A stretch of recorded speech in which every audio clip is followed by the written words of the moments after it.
আসসালামু আলাইকুম। ISO 9001 lecture সিরিজের অ্যানাদার ভিডিওতে আপনাদের সবাইকে স্বাগতম। সো এর আগের ভিডিওতে পার্ট 4 এ আমরা আলোচনা করেছি কনটেক্সট অফ দ্য অর্গানাইজেশন। তো আশা করি ভিডিওটি দেখেছেন এবং আপনারা বুঝতে পেরেছেন। সো ভিডিও লেকচার সিরিজের এই পার্টে আমরা আলোচনা strategic direction. What is the strategic direction বা স্ট্র্যাটেজিক ডাইরেকশন একটা কোম্পানি কিভাবে কাজ করে। Strategic direction refers to the plan that need to be implemented for an organization to progress towards its vision and fulfill its goal. তার মানে strategic ডাইরেকশনটা যদি আমরা simply বলি যে একটা অর্গানাইজেশনের প্রতিটা অর্গানাইজেশনেরই কিছু ভিশন থাকে, কিছু মিশন থাকে, কিছু গোল থাকে, কিছু অবজেক্টিভস থাকে, কিছু কালচারস থাকে, কিছু ভ্যালুস থাকে, আইডিওলজিস থাকে এবং প্রিন্সিপাল থাকে। সো একটা অর্গানাইজেশন চালানোর জন্য প্রতিটা কোম্পানির ওনার বলেন বা প্রতিটা অর্গানাইজেশনের যে মালিক থাকে বা প্রতিটা অর্গানাইজেশনেরই যে ম্যানেজমেন্ট বোর্ড থাকে বা ডিরেক্টরি বোর্ড থাকে, তাদের কিছু গোলস থাকে, মিশন থাকে, ভিশন থাকে। সো এই মিশন ভিশন গোলস গুলো ফুলফিল করার জন্য যে আমরা কি কি ইমপ্লিমেন্ট করা দরকার এটা অর্গানাইজেশন চালানোর জন্য, প্রসেস গুলা একটা অর্গানাইজেশন যে প্রসেস গুলো আছে, প্রসেস গুলা ভালোভাবে যেন পরিচালিত হয় সেজন্য একটা গোল থাকে, মিশন বা কি থাকে, যে এগুলোকে আমরা কিভাবে পরিচালনা করব। সো স্ট্র্যাটেজি ডাইরেকশনটা তাই রেফার করে। ওকে, সো আমরা যদি আবার একটু দেখি, normally strategy direction refers to the plan. So অবশ্যই এটাকে একটা প্ল্যানকে রেফার করে that need to implemented for an organization to progress towards its vision and fulfil its goal. It ensures owner and management can communicate the importance of employee work and their contribution to achieving business objectives. তার মানে ওনার বা management it's ensure করে and communicate করে কাদের সাথে, যে অর্গানাইজেশনের employee আছে বা ওয়ার্কার আছে তাদের কি কন্ট্রিবিউশন থাকবে আমাদের। আমি যদি সিম্পলি বলি যে কোয়ালিটি ম্যানেজমেন্ট সিস্টেমটাকে প্রপারলি অ্যাচিভ করার জন্য বা আমাদের যে বিজনেস পারপাস আছে, বিজনেস অবজেক্টিভস আছে, বিজনেস অবজেক্টিভসকে প্রপারলি ফুলফিল করার জন্য বা অ্যাচিভ করার জন্য, যে একটা কোম্পানির যে মিশন ভিশন বা গোল আছে এগুলাকে অ্যাচিভ করার জন্য একটা এমপ্লয়ি বা একটা ওয়ার্কারের কি কন্ট্রিবিউশন থাকবে, এগুলা অবশ্যই ওনার্স বা ম্যানেজমেন্টকে ডাউন লেভেলে যারা আছে তাদের সাথে কমিউনিকেট করতে হবে এবং ওদেরকে বোঝাতে হবে এটা ইম্পর্টেন্সি কি বা ওদের রুলটা কি বা ওরা কিভাবে কন্ট্রিবিউট করতে পারে একটা অর্গানাইজেশন। ওকে, এক্সাম্পল হিসেবে যদি আমি বলি, example of the ways in which an organization purpose can be express include its vision, mission, policies, objectives, culture, value, ideology and principle. এগুলো আমি আগেও বলেছি। তো এ হচ্ছে গিয়ে strategic direction of a company. Okay, so একটা কোম্পানি অবশ্যই স্ট্র্যাটেজিক ডাইরেকশন থাকতে হবে এবং সেট করতে হবে। ওকে, দেন ইন্টারেস্টেড পার্টিস, আমি এই ওয়ার্ডটা অবশ্যই আগে আপনার কাছে শুনেছেন। সো ইন্টারেস্টেড পার্টিস, সো একটা কোম্পানি বা অর্গানাইজেশনে ইন্টারেস্টেড পার্টিস কারা। সো ইন্টারেস্টেড পার্টিস কি বা এটা ডেফিনিশন কি, যদি আমরা প্রথমে দেখি ইন্টারেস্টেড পার্টিস হচ্ছে গিয়ে interested parties can be stakeholder person organization that can affect be affected by or perceive itself to the affected by a decision or activity. So আমি যেটাকে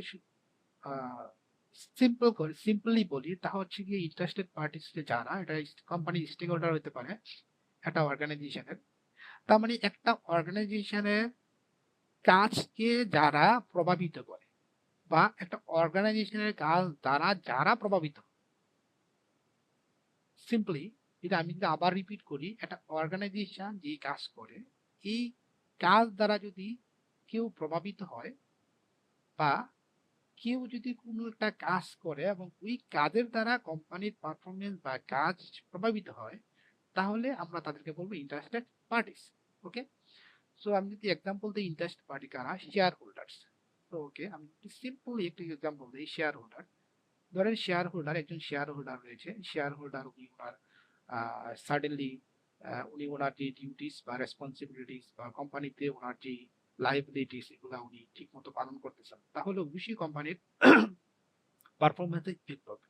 সো উনি একজন ইন্টারেস্টেড পার্টি। দেন employees, so employees এর ক্ষেত্রে যদি আমি একটু উদাহরণ দিই, সেটা হচ্ছে গিয়ে একটা এমপ্লয়ি যদি ঠিক মতো কাজ না করে, ওর যে ডিউটিস বা রেসপন্সিবিলিটিস রয়েছে সে যদি ঠিক মতো প্রপারলি এক্সিকিউট না করে, তাহলে অবশ্যই কোম্পানি প্রভাবিত হবে বা কোম্পানি কাজে হ্যাম্পার হবে বা কোয়ালিটিতে হ্যাম্পার হবে। তো একজন এমপ্লয়ি হচ্ছে গিয়ে একজন interested party. So same like owners, customers, suppliers, competitors, community, local authority, regulatory, investor. তো সবাই ইন্টারেস্টেড পার্টি। তো কমিউনিটির কথা যদি বলি, ফর এক্সাম্পল কমিউনিটি কিন্তু একটা অর্গানাইজেশনের ডিরেক্ট এমপ্লয়ি বা ডিরেক্ট কেউ না, উনি হচ্ছে ইনডাইরেক্ট একজন লোক।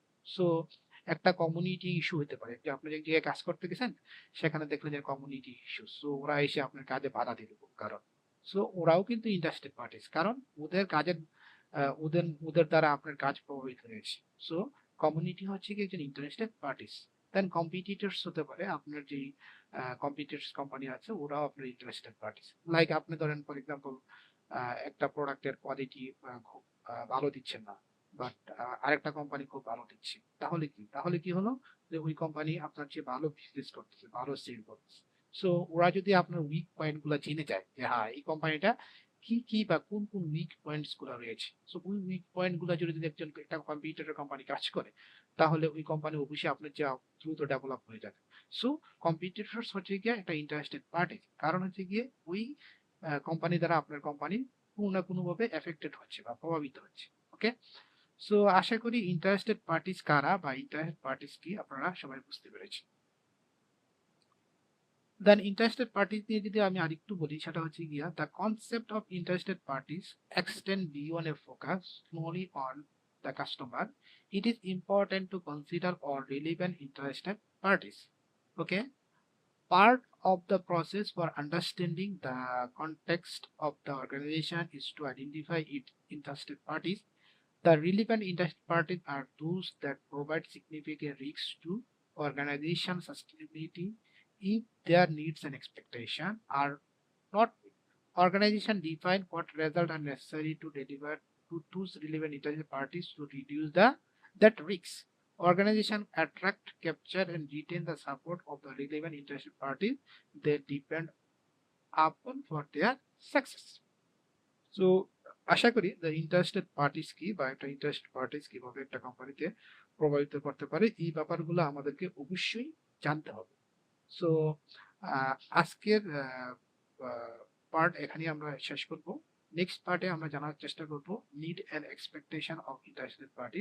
সো যারা ইন্টারেস্টেড পার্টিস তাদের কি নিডস বা এক্সপেকটেশন আছে, বা এই নিডস বা এক্সপেকটেশন গুলো আমরা কিভাবে আইডেন্টিফাই করবো, বা কারা কারা আমাদের ইন্টারেস্টেড পার্টি।